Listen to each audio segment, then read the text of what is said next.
আজকে আমরা আপনাদের আইস সল্টেড লাটে বা ফ্র্যাপে যেটা বলা হয় সেটা তৈরি করে দেখাচ্ছি। সো আজকে আমাদের প্রথমত যে জিনিসটা লাগবে, আমরা জানি আইস ব্লেন্ডেড কফির ক্ষেত্রে সর্বপ্রথম লাগবে কি আইস। আইস কিউব নিতে পারো, ক্র্যাশ করে নিতে পারো, বোথ আইস কিউব দিব। এখন আমাদের দরকার হচ্ছে এখানে সল্টেড সস ইউজ করতেছি।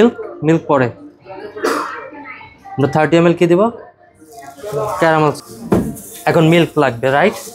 তো আমরা নর্মাল মিল্ক দিতে, তো আমাদের 100 ml মিল্ক অ্যাড হবে। সো আমাদের এই টোটাল কাপটার রেশিও কত আমরা জানি, 60।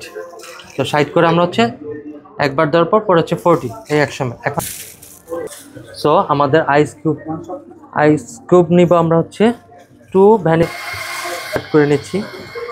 এটা যদি আমরা মেজারমেন্ট করি তাহলে এখন এখানে পাউডার মিল্ক যেটাকে আমরা 1 স্পুন এখানে দিব for better test. And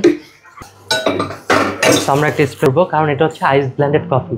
ice blended কফিতে আমরা স্প্রেসো অ্যাড করবো 1 শট। উদ্দেশ্য হচ্ছে আইসটাকে ব্লেন্ড করতে হবে যাতে কোনোভাবে এটা মুখের সাথে আইস কোনোভাবে না আসে। সো আমরা এটাকে ডেকোরেটের জন্য, এটা বেটার টেস্টের জন্য। সো আমরা এখন এটাকে টাইম টু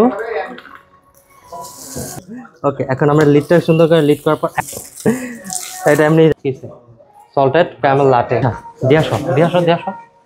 আমরা এটাকে বেটার টেস্ট করার জন্য হুইপ ক্রিম অ্যাড করতে পারি। আমরা চাইলে এটাকে আরও অন্য স্টাইল। তো নাই, আচ্ছা তাহলে একটু লাগাই দিই, লাগছে?